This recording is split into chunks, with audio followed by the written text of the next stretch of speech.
Yo, what's up, everybody? You are listening to the Exchange Zone podcast brought to you by Berkshire Running Camp. And that's right. We've got a new name. We got video now. We got some new faces, but it's really the same podcast. We're doing the same types of stuff. So just talking about running, talk about, other stuff. So thank you for tuning in. Thank you for continuing to tune in.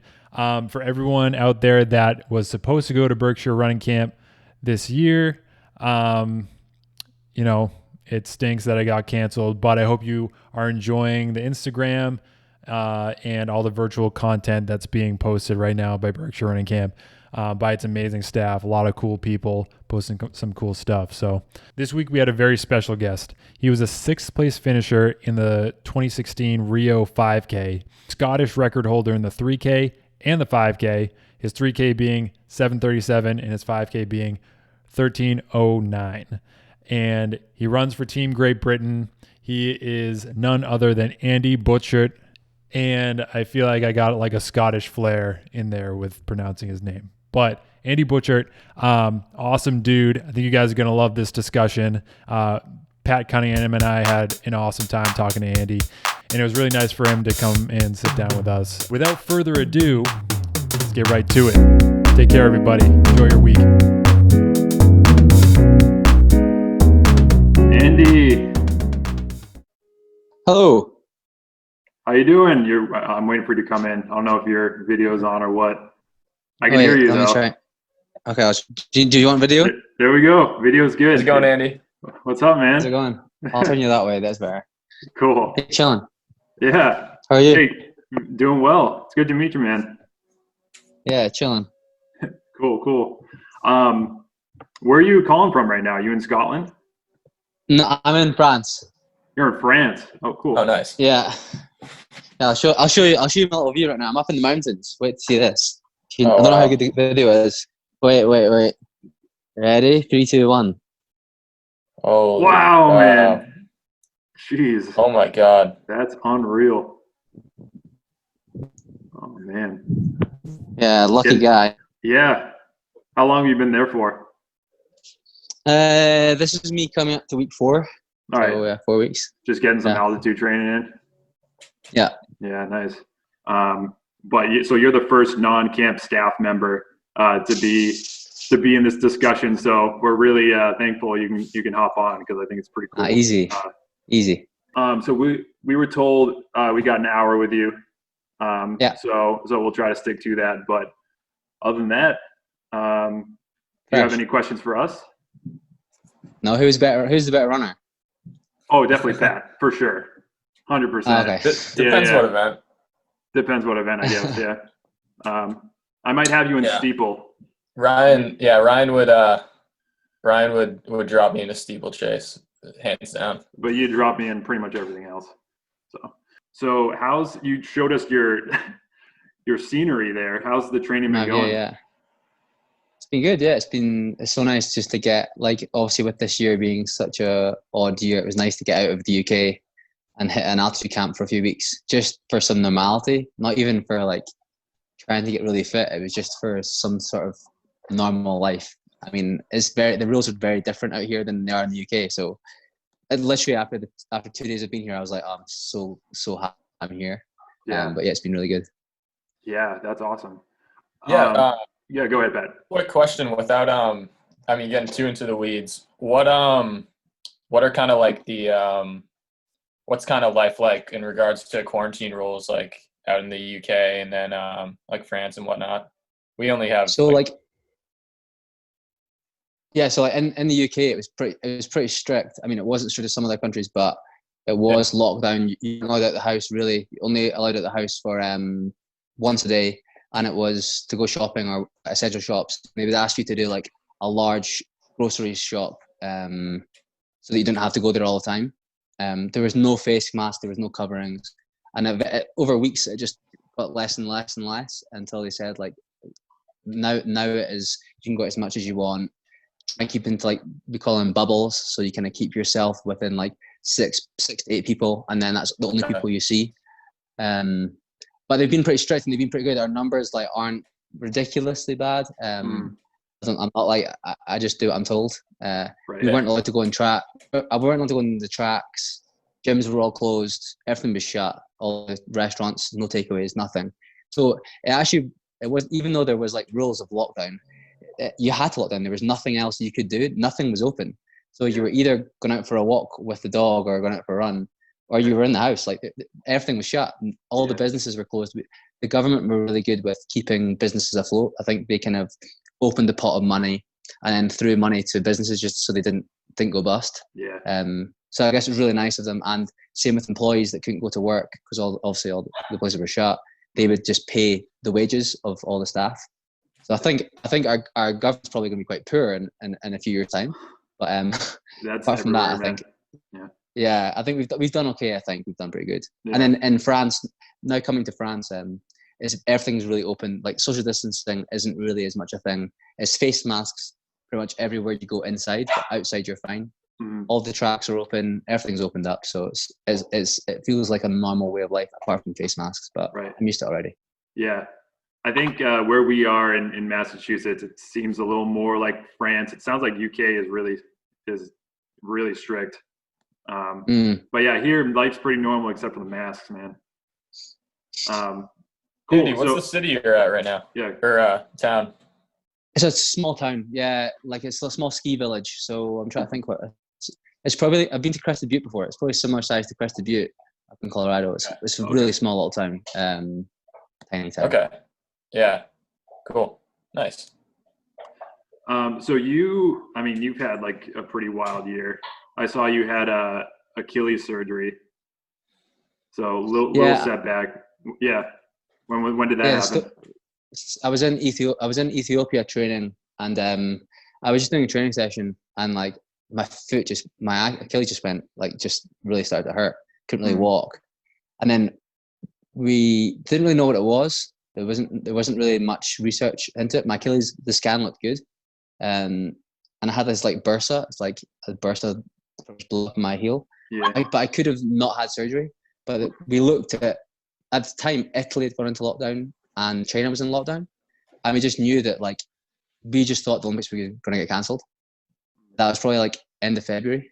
So we were like, oh, the Olympics are going to get cancelled. So like if we get surgery, let's just do it right now. So like the next day, I just went in to get surgery. And it was like, we had X amount of weeks until Olympic Games. So like, if the surgery went perfect and I got fitness back perfect, I would still make the Olympic Games. But if they did get cancelled, it would give me a longer time to rehab and heal. So luckily, pretty much straight after I got surgery, the Olympics got cancelled.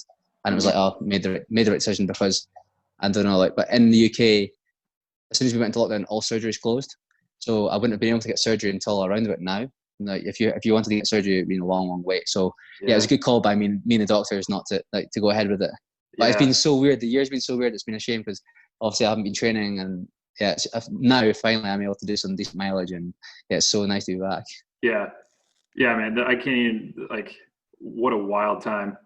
I can't even imagine. There's a lot I want to get into there, but like when you first were starting to feel that there was a chance the Olympics would get canceled, and you were dealing with that injury at that time, like what were your thoughts on that initially?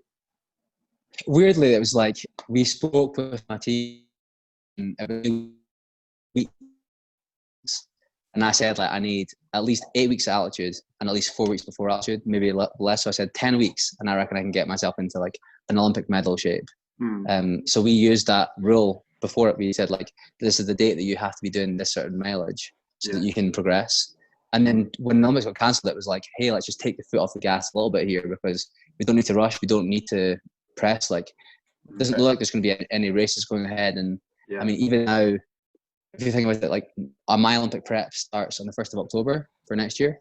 So if you're racing end of September this year, it will eat into next year's program for the Olympic Games. So I'd rather just like use it as a normal year and be like, oh, on the 1st of September, no matter what, the end of the season, that's when it is. So I can have my break, I can rebuild.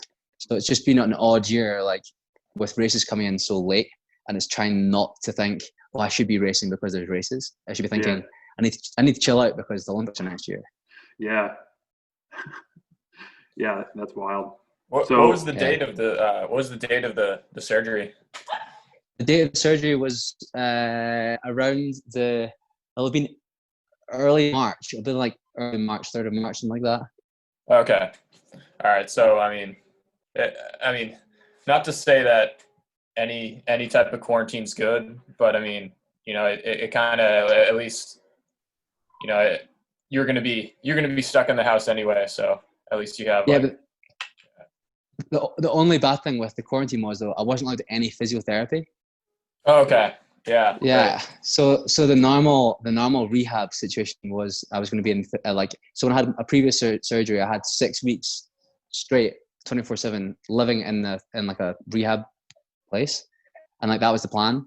But then as soon as like we went there, and it was like, oh, you have to stay at home, and it was like Zoom calls with the physio trying to like make sure things were moving in the right place, and it was. I'm not the best self therapist, and my girlfriend Lindsay is not the best therapist either. It was a bit ropey for a few weeks of rehab. But yeah, luckily things opened up just in time, and obviously the Olympics got cancelled, so it wasn't like the biggest stress. Yeah, that's great. How are you feeling now? Fresh, yeah, I'm good. Yeah, I've been good. Yeah, I've been good. Yeah, like I said, like the inkling to race is there, but right. the sensible side of my head is saying like you need to chill out. You don't want to be peaking and like, because if I start training now, I could run quick, but it wouldn't be till for a few weeks, and I need to just chill out. Like I need to be able to, so that when I start training for Olympic Games, that I'm ready to do the full training rather than like running a reasonable time now. There's no point. Like there's no reason. Yeah, such a shakeup. Like I think every runner can relate to that, especially I guess like the Boston Marathon being canceled. We have friends who and obviously it was canceled, it rescheduled and then canceled again. But when they first canceled it in April, it was like, okay, now what do I do with my training? Like everything got screwed up, and everyone was kind of forced to like, all right, just chill, like take a month off, let your body, you had hard training up until now, let your body recover, and then be ready for the next thing. And that got canceled. It's like, well, all right, what do you do now? Like you can't just keep preparing for this like target that keeps getting pushed. You gotta let your body recover a little bit. Yeah, we just have to hope that like races will eventually go ahead, or else it's gonna be like a turning table of hell. Like yeah. I mean, I guess the good thing from this podcast perspective, we've had a lot of we're all dealing with the same thing. We can all relate to this. So since it's a lot of probably younger kids listening to this, do you have any advice for them about dealing with the adversity or the uncertainty of what's going on? Obviously, it's unprecedented, but do you have any words of wisdom for dealing with it? Honestly, the thing with me is like my always thing is like just chill out. Like if it's gonna happen, it's gonna happen. The thing I've noticed is like some people will run quick because they have the opportunity to race. And if you don't, it doesn't matter. It's not the end of the world. Like if someone's running quick and you're not, or whatever, just chill out. Like it's not the end of the world. Like I think if this has taught us anything, there's more to like life than running in a way. It's been cool to like be like, for us, we don't really get much of a break, so we've had like a little rest period. So it makes the next chapter really exciting because we're inclined to like really push for that next bit. So my advice would be like, just relax, and then when you can push and you can train hard, then go for it. Yeah, I think that's great advice. Always words of wisdom. Yeah. Oh yeah, for sure, man. No, that was awesome. I was gonna say, Andy, Ryan and I, when we were kind of like, I don't know, like looking at some of your YouTube videos and kind of like homework, looking at your times and stuff. I mean, we were really curious about hearing like, I don't know, kind of your background, how you got into the sport, kind of like everything from down to like if your parents were runners or how you got, how you pretty much landed in the sport of track and field and how you built kind of your legacy, because you're a younger guy in the scheme of things, so you've accomplished a lot. So we were just curious how kind of like your story got started. Yeah, so weirdly, well, first thing, I have none of my family are like sporting geniuses at all. I mean, no chance. I think I just the lucky one that came through. But where in the UK, it's a very different system to in the US. We don't really have like a high school setup where like you do track and field at high school. It's always built around like soccer or rugby, pretty much. So like you either do soccer or you do rugby at school. And I did soccer or football. And I was just that kid who could always keep running. I would never like kind of stop. But there was never like an opportunity to do track and field at like a young age. Like I know in America they have like under 10 800-meter races. That would just confuse everyone in the UK. You only I think it's I know Massachusetts reasonably well, and it's like they have like a club system there a little bit sometimes too. So you have like clubs that have like junior, yeah. So that's how we work. You join your local club, which should be like a district of the area that you live in, and there would be like the under 17s, under 20, under 23, senior, and like veterans. And you can just like all show up on like a Tuesday night or a Thursday night, and the coach will say like, "This is what session did," and you all just do it, whether you're like 17 or 75. And like, I raced like a cross country race when I was like 16, and I finished like 8th or 7th or something like that. And like the guy came and gave me like a flyer after the race and said, "Hey, come down to like the local track team." So I went down like. And like, I'm not gonna lie, I hated it. Like, I hated the fact that I would much rather play soccer or football. But then I started to run a couple of races, and like I ran pretty well considering I didn't really train.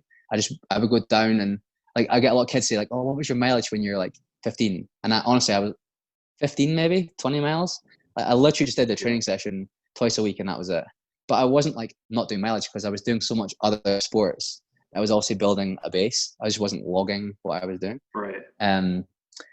So like I did a few cross countries like through the teenagers. So it's already quite late in an American career sort of that I'm just doing like sort of minimal mileage and whatever.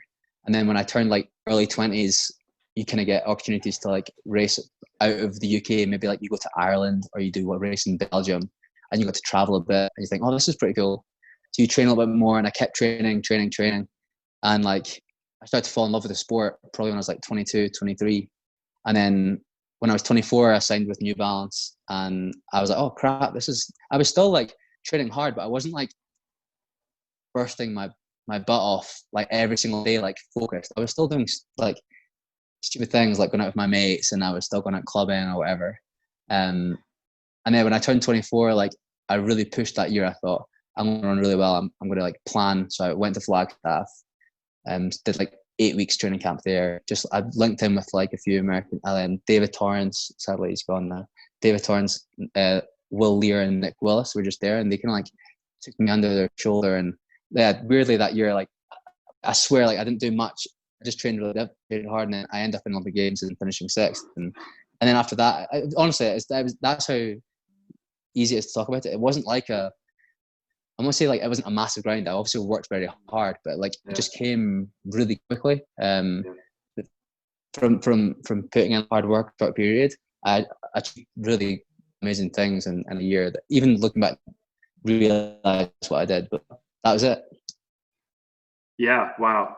That's awesome. And then that for sure is such a different, like no one in the US can relate to that, where it's just like, it's like something out of a movie when you said someone came up to you with a flyer.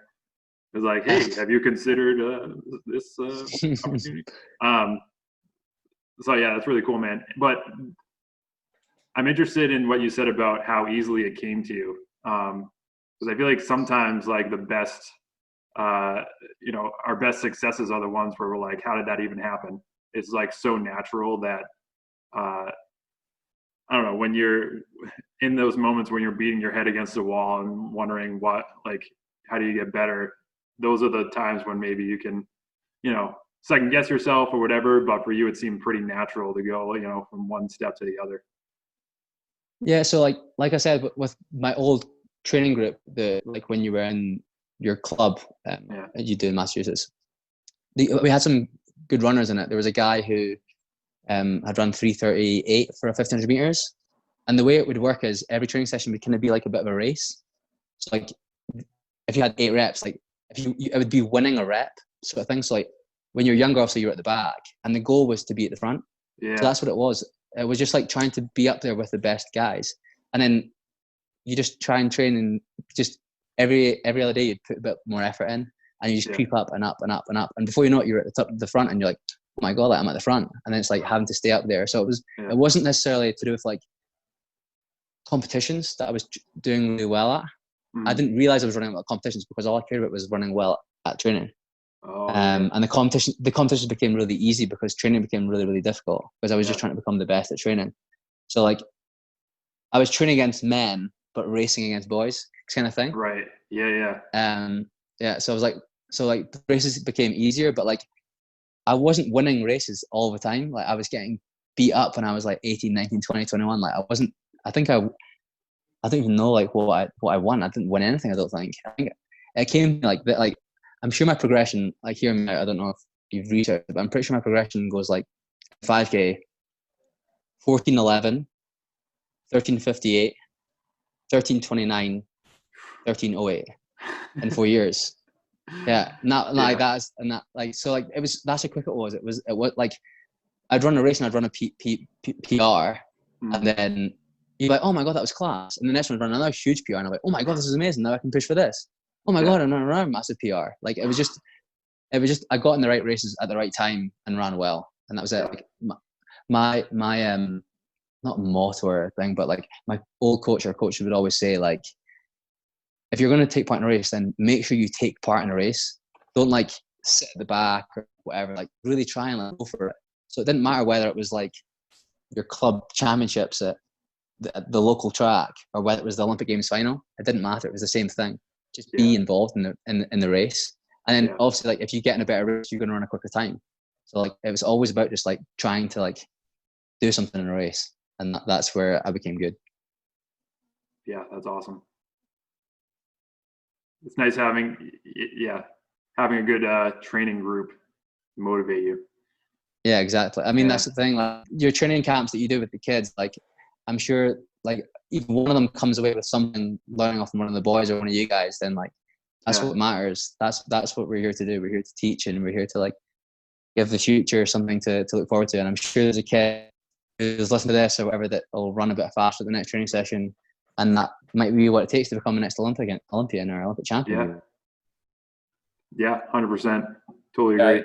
I think that's I don't know. I kind of just getting a kind of like a vibe for your mindset, Andy. I think it's kind of like a cool mindset you have. I can definitely see like it's kind of like going with the flow, but also like kind of controlling what you can control.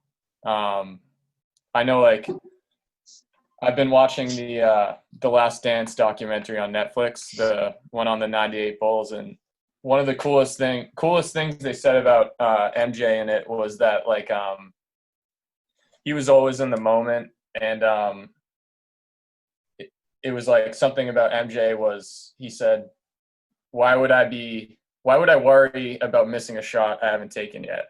And that kind of quote is kind of like, I don't know, similar to what your coaches or kind of what you were saying, like just like don't pay attention to those outside factors and kind of just wait for you know, like your shot. And you definitely kind of see that in your personality, and it's kind of you know, I think kind of like we're in a sport where you get so hyped up for races and you get so intense, and it's kind of like I like that perspective, kind of just like going with the punches when they happen and not kind of getting psyched out at a race before it happens. So that's a pretty good mindset. Yeah, someone asks me, like, they say like, what's it like to run like an Olympic final or like a World Champs final? Like how does it feel like in the call room or like on the track? And like my answer is always the same. It's like it's exactly the same as like running down in local track meet. It's the same track, it's the same distance, it's the same call room. It's like it doesn't matter who the athlete to your right or left is. It's just if you think of them as just bodies, like not wearing like any like just like black, just like totally like or invisible or whatever, like just people. That's all it is. It's the same thing. Like there's no like drama or extra drama unless you bring it on yourself. Like that's you making the pressure on yourself. Like they asked me, I get asked like if what's my most nervous race or whatever, and it was honestly, if I was to race like an 8-year-old kid up the street, I would be really nervous because I would need to beat him. I have to win that race. That's a way harder race to win than it is against like an Olympic champion, because like the likelihood is like their odds are better than yours are to win that race. Whereas I need to beat the 8-year-old or whatever, however old the kid is or whatever. I can't lose that. So I'm more nervous for that than I would be for like a massive champs final. So yeah. Yeah, man, those 8-year-olds in Scotland, man, I bet they're brutal. I like that perspective, man, because I think it's easy for us, you know, at camp. You know, we had Brendan Martinez last year kind of call in, and it's easy to look at you guys and think like, oh man, like that's unattainable. They're superhuman, you know. But it's great to hear you know, put into perspective, like, yeah, a race is a race. Like, you know, you had a progression, like, yeah, you made it way further along than most people ever will, but at the end of the day, it's just, you know, it's just running. That's like what will happen will happen. Like, I mean, like, I think I was always told that like what you put into athletics is what you'll get out. So if you try really hard, you really will run pretty well usually. If you train real difficult and you don't take shortcuts, I don't know, like if you go shop training every day and you do the mileage and you do the core, you go to the gym, like you do physio, it's going to end up okay. Like you'll be fine. So like, and that's it. Yeah. Sounds like you have, I don't know, just watching your YouTube videos, which by the way, side note, the music you use in those is fire. Yeah. I really dig the music. Pretty good. So good. I was like, man, yeah. Do you have like a Spotify playlist we can follow or something? So like when I do the videos, like I have a friend who like does like the music stuff for it. So I need to. He makes it. He makes. Yeah, so like I'll like no, he doesn't make music, but he'll pick the playlist to go with it. Oh, cool. Okay. Oh, nice. So he like sets everything up nice and neat. So like I'm not the guru geek behind the editing. Nice. Everyone says, "Well, you should edit my videos." I'm like, no, I really shouldn't edit your videos. Yeah, the video quality is so good on those. That's all your friend. You want to give him a shout out? No, that's all. That's so I film everything. It's all on my iPhone. I just film on the iPhone. Jeez. Yeah, and he just edits all. So it's all iPhone. Nothing special or Yeah, cool. All right, we'll definitely plug your channel.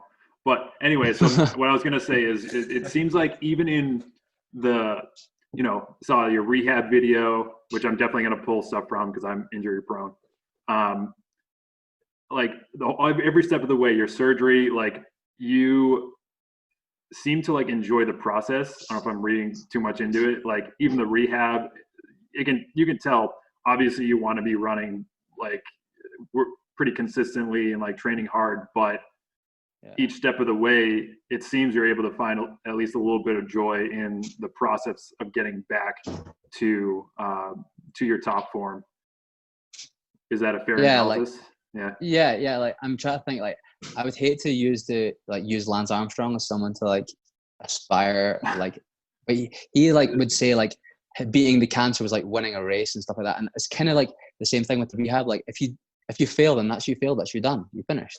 Yeah. Whereas like you have to get back. You have to get back in the shoes. You have to get back on the track. So it's like an enjoying process, seeing yourself progress to greatness again. And like I enjoyed that. Like at the start of the season, like if I go run outside, like I'm not in any shape, and it's a good process to like getting quick. And it's the same with rehab. If you have a sore foot, or you have a sore knee or back or whatever it is, the feeling of that getting better is good. So like it's so I don't as like people who get injured and they're like really upset. It's like it's another challenge. Like okay, you're injured, but like that's that. You're injured. You can't change that overnight. You have to think like, how do I get not injured? How do I get injury free? How can I run again? And and if you don't enjoy the process, it'll take ages. You have to think, you have to talk, you have to retrain the body, and it's like obviously I don't want anyone to get injured, and I'd never want to get injured myself ever again. But if it does happen, then like I will make the most of it, and I will try and come through better the other side. Yeah, that's awesome. I appreciate that. I need to hear that. What's wrong with you? I had right hip, left calf, just like total imbalance stuff going on for about a year and a half. It would be like my hip would flare up, and then I'd kind of do like PT, take care of that, and then my calf would flare up, and it was like a back and forth. But actually, with quarantining, and not commuting a ton, not sitting for long hours, and also Really? having a little bit more time to chill. Like you said, I was able to heal pretty well and kind of take care of it. So fingers crossed. I haven't had any pain like That's so 4 or good. 5 months. So, but I definitely need Awesome. your half ball, like lunge reach Oh, exercises and yeah, stuff yeah, like yeah, that. yeah, yeah. I gotta Mate, use them. do more of that. Yeah. Pat, do you have something? Did I cut you off there or no? I'm just I'm super curious, Andy, about like I think just like for some reason I'm really like honing in on this kind of philosophy to just kind of go with the flow with running, because I think it's just something that you don't see a lot in running. Like at least I think kind of like how me and Ryan were kind of like I guess how we were in high school and in college, at least high school, we had a really intense program, and I think we put a ton of pressure on ourselves. But I mean, I'm curious, did you always kind of have like this mindset, or was there any like point in your life where you kind of like adopted the mindset, or were you always just kind of naturally like a kind of go with the flow type guy? No, I definitely wasn't the kind of type like go with the flow. Like when I was at school, like so I have a twin sister, and basically to quickly, she's like top A student, always straight A's, like perfect in class. She was like head girl at the school. She's now a doctor. And then there's me at the back, like throwing rubbers at the teacher, like back of the head, like kind of thing. So like I didn't really like I wasn't the kind of person who like I would worry for things like school because I was rubbish at school. Like, I wasn't the best at it. My escape was like sport. So like the thing for me for sport was like it was enjoyable. So if I put pressure on myself to perform, I knew it wouldn't become fun. So it was always like I need to keep it as fun as possible. So like I'm not gonna care. I'm not gonna care if I finish last or first or it doesn't matter as long as like I'm happy. And then that was the thing. Like I end up running better when I like not like I didn't care because I did do obviously care, but like I didn't care Right. where like I finished. I wasn't stressed like about it. And like that's just if you no you don't care because you have to care a little bit. But like I wasn't gonna beat myself up if I didn't run well. Yeah. That was the thing. If someone next to me was going to run quicker, it wasn't going to be like I want to punch him. It was like, good job, like cool, like I'll go for you next time. Like it was enjoyable. Like there's always another opportunity. Like if it doesn't go well, and like yeah, that's what my mindset was always like. My old coach would say to me like, "You're so good, Andrew, because you're like, if you lose, you get back on the horse really well. Like you don't cry about it. You just like." Who cares? Like it's just a race. Like I'll do another one next week. And he was like, he was like, never lose that mindset ever. Don't ever lose that mindset because if you lose it, then you'll start to care. And like, so I've kind of since that. So that was when I was like 20 or something like that. I was getting beat probably every weekend at athletics, and I just wasn't that bothered. Like it didn't like yeah. So like I'm not like I don't think that like if I finish fourth Olympic or whatever at World Champs, I'm like, oh, it doesn't matter. Obviously it matters. I do care. Yeah. But like I didn't put as much pressure on as other people would. Yeah. And I think that helps to better performance. Yeah. I think that's awesome. You do it. Yeah. You just do it because you love it. It's like, there's no, and it's great to hear you say that because of anyone, one would think like you have all the reason in the world to put all this pressure on yourself. But, I feel like I get super stressed out about a local 5K and I'm like a nervous wreck. And so it's like in the grand scheme of things, it's all just for fun, Obviously you have a career out of it, but it's still just because it's your career doesn't mean it can't be fun too.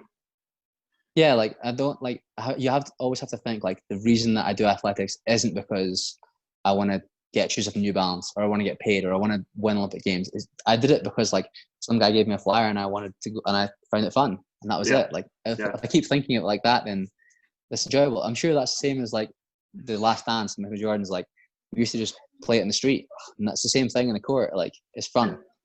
Yeah. And like, I think that's why he was so good, was because he was just thought of it like this kid. Like, he was just enjoying it, like shooting hoops and whatever. Yes. Yeah, and that's awesome. And you've had like, it's cool to hear you say that too, because you've had so much success. Sixth in the Olympics.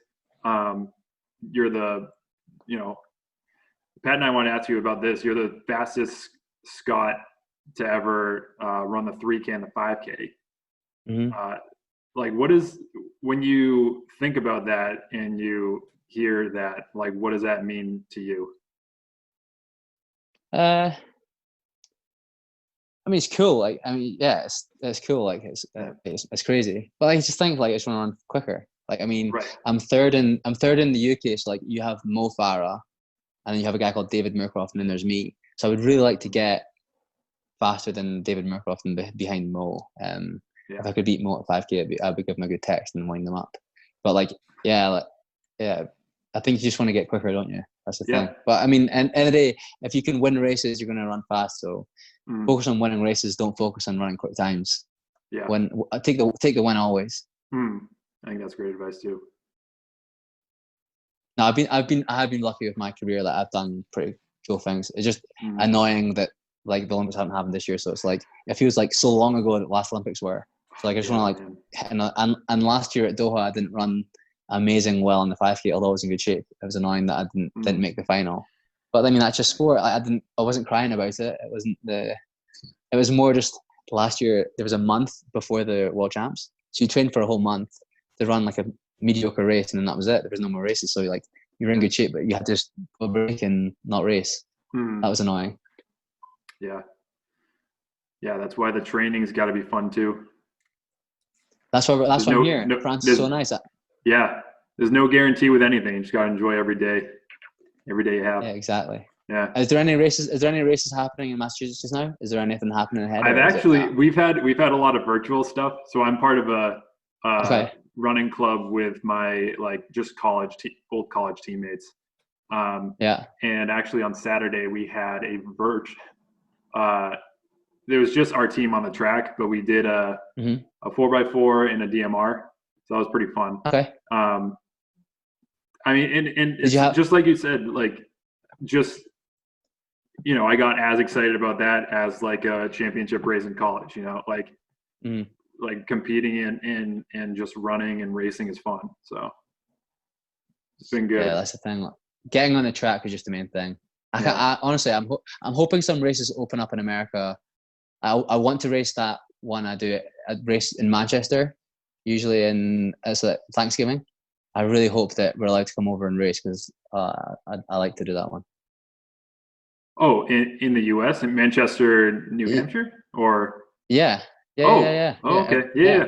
I'm hoping it goes ahead this year. I think it's November. Like, it's always Thanksgiving, the day of Thanksgiving, isn't it? So Turkey Trot. That's the big one. Hoping that I've never done. I'm hoping that. That's the one in Connecticut. In Connecticut. Yeah, it's the huge one. That they have every.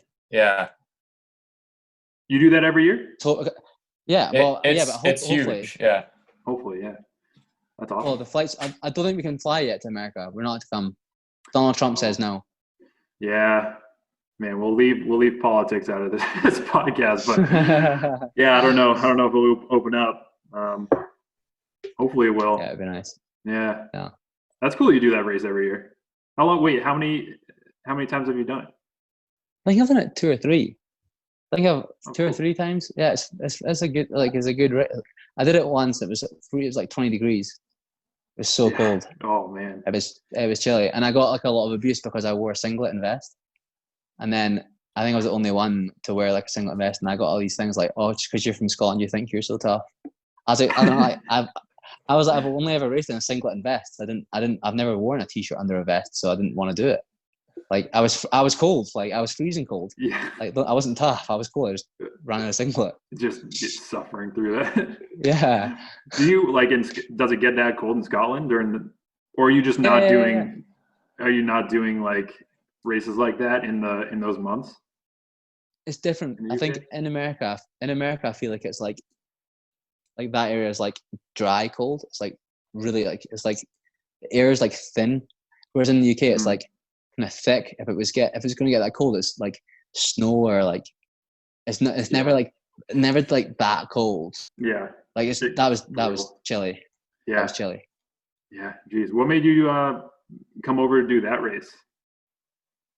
I mean, I always want to fly to Boston whenever I get the chance to go see the New Balance guys. Yeah, So I get to go see a few of the guys that work for New Balance and like hang out in Boston. So it's like an opportunity to like have two birds with one stone. I fly to Boston, do a race. I'll go to one of their house for Thanksgiving, hang out in Boston for a couple of days, and then get to fly home. So it's like just a fun like 4 days for me. Yeah. So it's a fun trip. It's always easy to.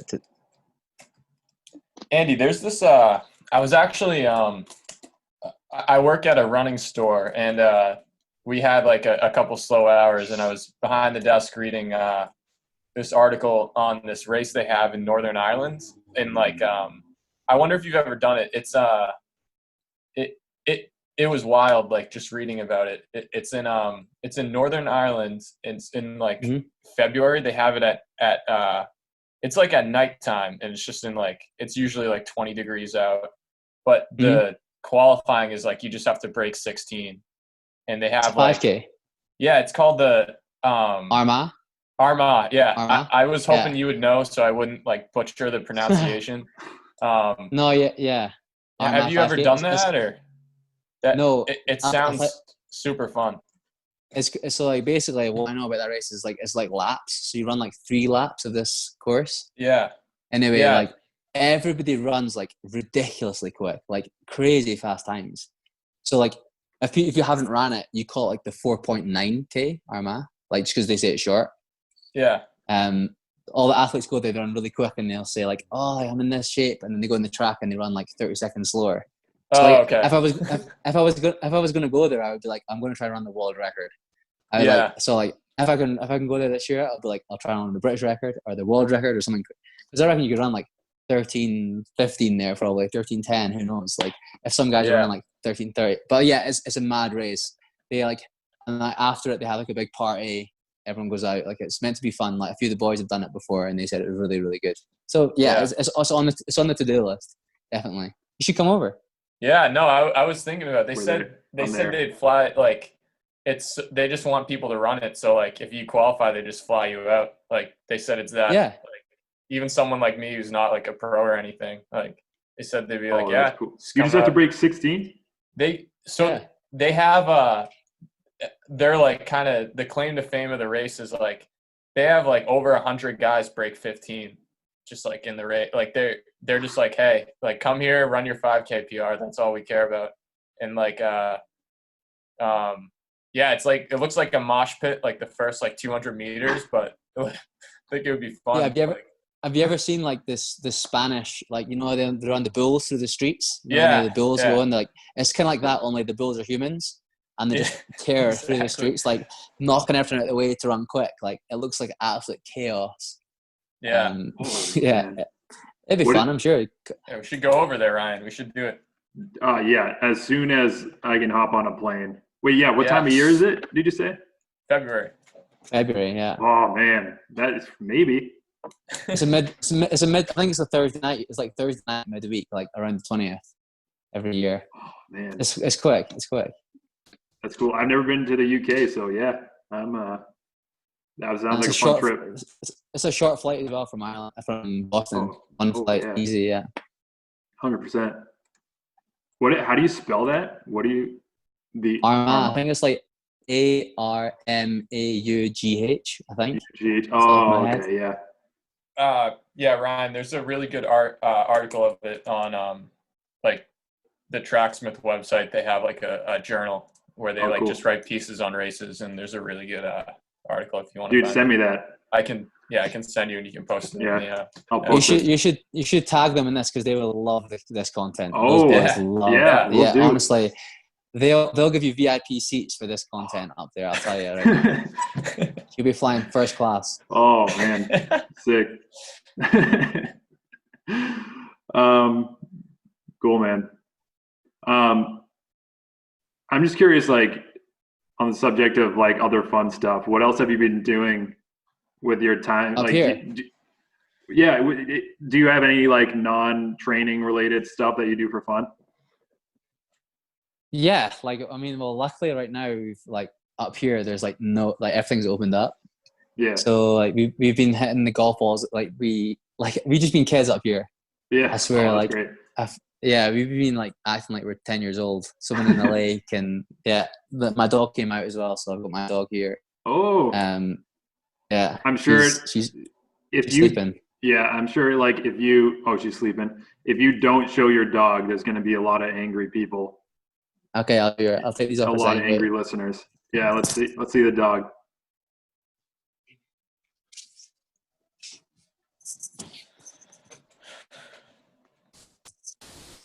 Can you see her? Oh, there she is. Oh, what's She's her name? very tired. This is Bowie. Bubby? Bowie, so it's Bowie. Oh, Bowie, like David Bowie. Yeah, like Nice. David Bowie. Yeah. She's fat. You can see her eyes are like she's totally fast. Still asleep? What? Yeah, she's all tired out. I'm not convinced that's a real dog. It's just a stuffed animal. I swear.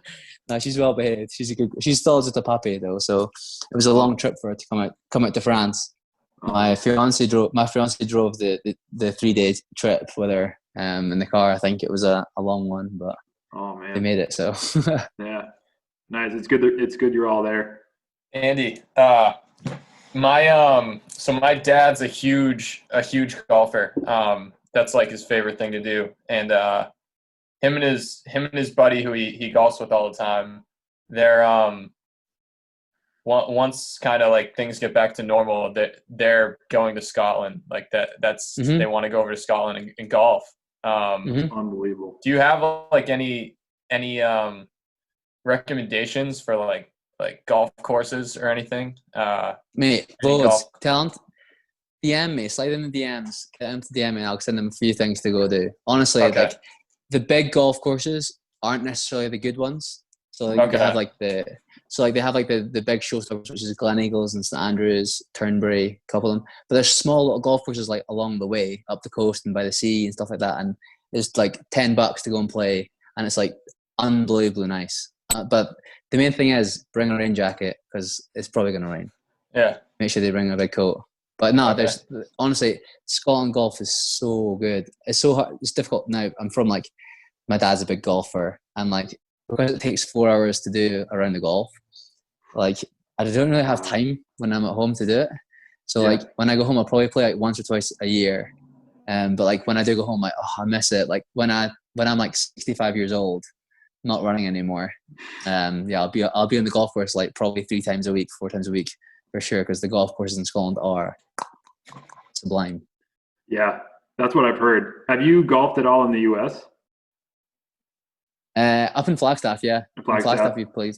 Yeah. But the ball travels far up there because of the altitude. But yeah, it's nice. It's different. I'll tell you that it's different courses. Like I always say, like, if we go for a run, like because I used to live in San Diego, and I weirdly have a thing called American grass. I say like, oh, where you running? Like, oh, it's like American grass. And American grass is like for me is like thick. Yeah, like your guys' grass is like really weird. It feels artificial. It's like not like normal grass. We it's like over chemicalize it or something. I don't know what you guys do to it, but it's awful. Oh, wow. Like where I'm from, the grass is like nice and smooth and thin, and like you could run in it quite easily. Whereas like grass is like you hit it in the ground. It's like takes just the shoes. I don't know what it is, but it's so weird. You guys need to sort out your grass. I know nothing. I don't know anything different. If you came to Scotland or the UK, you'd be like, oh, wow, this grass is so nice. You're like, oh, this grass is so good. Oh man, I'm like all about. I don't know. Yeah, you're right. There's no when you find like a good patch of grass to like run barefoot on, it's the best. But it's like I see that like once every 3 years, and it's like a unicorn. Yeah, was it like where you live? Whereabouts in Massachusetts are you guys? We live pretty close to each other. We're right in the Boston area. Okay. Like, I live in Brighton, where the New Balance headquarters is. Yeah.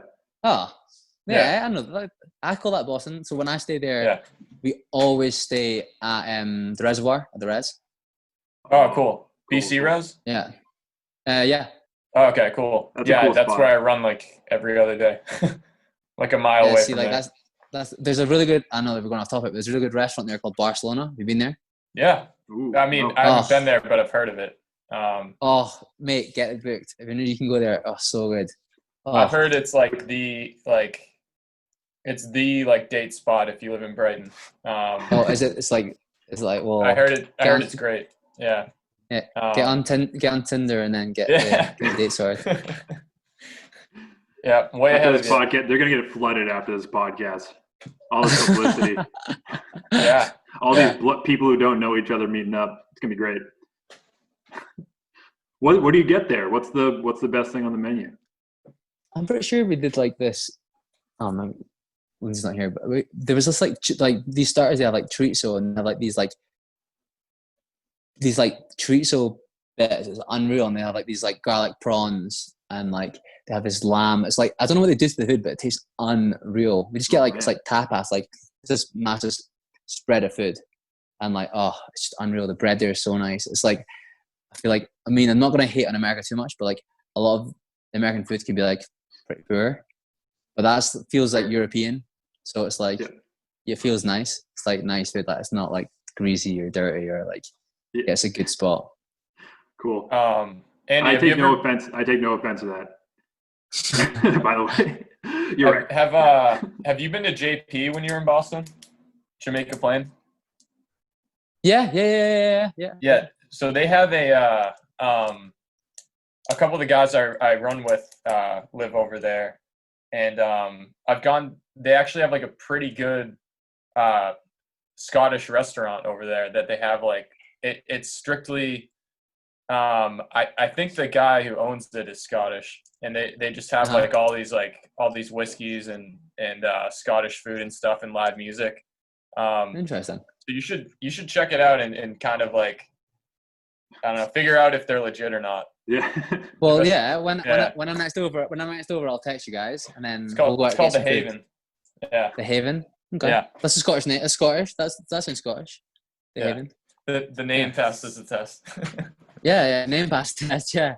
Not sure about. Well, I'll test it, won't I? It'll be good. Yeah. I'm sure. Yeah. Oh man. All right. So what I've gotten out of this podcast is we need to go to Scotland, run a 5K, check out their grass, eat some real food, and then you got to come over here and just fix all of our problems. No, you guys don't. You guys, honestly, we lived in San Diego for like 18 months, 2 years, and like it was awful to train, but like see as a place to live.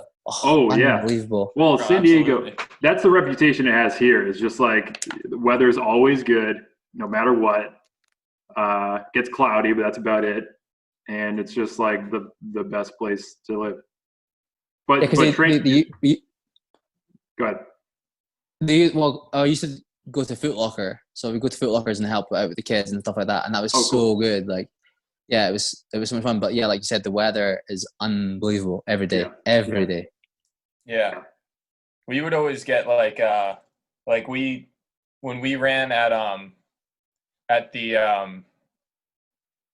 like Nike national meet in high school. Mm-hmm. We always got our favorite thing to do was beat the California teams because like we were just like they're running on manicured golf courses and we're like running in the snow, and we'd love taking their scalps because like California kids, they got it made. They got all the nice weather, you know. Yeah, I'm sure that like during NCAAs last year, we got like it was a picture. It was like going viral, and it was like a guy or girl running in Next Percents or something like that, or like a road shoe on this cross country course. And it was like America versus the UK, and the UK, like there's a kid like swimming in the river, and it was like he was in cross country. And it was like the comparison. And I was like, oh, it's so true. Like sometimes when you go to America, it's like really soft. Like the cross country scene like isn't as like deep as it is in well, I guess Boston would be similar to the UK. Like it's cold, wet, windy, miserable. But yeah, the California kids have it light, don't they? Yeah. Soft. Although they don't I don't know, they have water, like they don't have any water sometimes. So that's, we'll give them, it evens out probably. Speaking of shoes, what are you running in right now? I'm running in 1080s just now. I was going to say that. Oh man, that's my go-to, Andy. I love the 1080. But I actually run in like the older ones. So I run in like the V9s. Okay. So like what I did was I just bulk got loads of V9s. So like I have my garage is just full of like these shoe boxes. Like my fiance hates it. Like it's just loads of New Balance stuff. Like, and I'm like, oh, like what should I get this time? Like, oh, another white pair of 1080s. Like I'm so lucky. Like I have so many shoes. Yeah. But yeah, 1080s are definitely for me to go to. I went home and visited my dad like a couple weeks ago, and he was wearing like the 1080 V2 he got from the New Balance outlet in Brighton. Thing was like a relic. V2, oh man. Yeah, it was V2 or V3. The thing was like so ancient. Old. But I was like, hey, I mean, can get you a discount if you want the new one. It might be a little bit better for you. No, that's cool. Retro's a vibe just now. Yeah, but no, I love the V10. I think it's a great shoe, but yeah, obviously, when you find something you like, you got to stick to it. Yeah, definitely. All right, Andy, we're just about out of time. Thanks for coming on, man. Oh, we're good. A lot of fun. Thanks for doing this. Yeah. It's been a pleasure. I've loved it. Cool. Where can our listeners follow you, find you? If you want to plug some stuff, this is your opportunity. Yeah, so I probably like Andy Butchart usually. So Andy Butchart, Andy Butch is usually my Instagram tag. So, but if you search Butchart, it'll usually come up because not many folk have my surname. So you should find me. Oh, cool. One of a kind. Nice. All right. We'll let you go, man. Thanks a lot again. Time for some gym for me. Need to get strong with these guns and need to get some work done to them. So gym time. Gym time. Well, good luck with the training, man. Yeah. Hope it goes well with the rehab. Cheers, guys. Thank you so much. Yeah, no problem. See you later. Take it easy. Hey, man. Bye. Have a good one. Bye.